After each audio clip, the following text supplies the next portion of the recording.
More.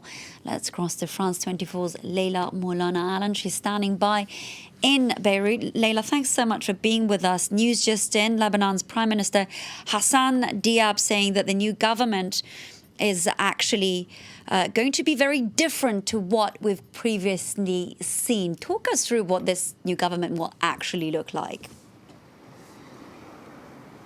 So it took a lot of wrangling for Hassan Diab to achieve this. It's been a month since he was nominated as the new Prime Minister, and several times over the past week we've heard we're almost there, we're just about to have a new government. It's failed at the last minute because of all this inter-party wrangling between the different parliamentary blocs. He only wanted to have 18 ministers in this cabinet. He eventually had to add to satisfy some of those parties to give them extra ministers, and we ended up with a government of 20. And on the surface, it's a government of fresh faces. Hassan Diab saying, "We've given you what you want, protesters. These are all non-politicians. They're specialists in their fields." And we are seeing a lot of engineers and economists coming into these roles, of course, at a time when Lebanon is struggling with an economic crisis and severe infrastructural problems. So on the surface, that's very pleasing. One of the most immediately concerning things for people is the fact that only half of the parliament is participating in this government. The way that Hassan Diab was nominated was that under the constitution, Lebanon has to have a Sunni prime minister.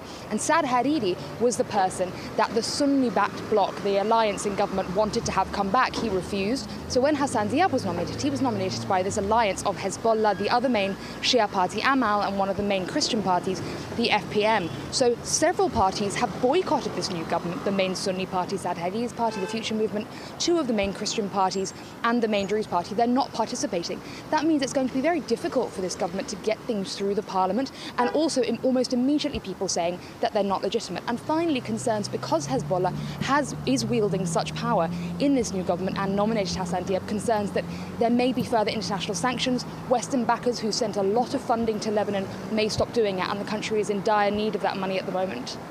Leila, you just mentioned that the government faces many challenges, but earlier we actually heard from President Aoun telling the government that they need to reassure the people about their future. At this point, does the protest movement feel reassured? From what we saw last night, they don't feel reassured at all. As soon as there was an announcement that we were going to get a new government in Lebanon, even before the actual list was announced, people were out on the streets calling for roadblocks. Many roads blocked across the country last night, and this morning hundreds of people gathered outside Parliament behind me complaining.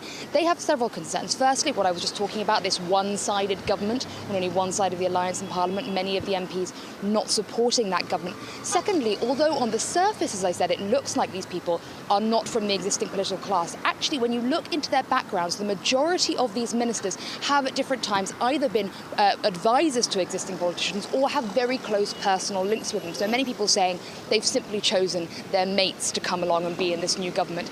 And also the fact that what protesters are calling for is an end to the sectarian government system here. They want a completely independent government. And this government, once again, was formed by different sectarian parties in the parliament, wrangling over their quotas. People on the streets saying we are suffering, we can't pay our bills, huge inflation in the country rising by the day, and you're still in the parliament quibbling over quotas. This isn't what we're looking for. And almost immediately when the government was announced yesterday, the hashtag on social media trending was government of failure. Protesters don't seem to be accepting this as a way forward. Leila Moulana Alan, they're bringing us the latest developments from Beirut. Now to some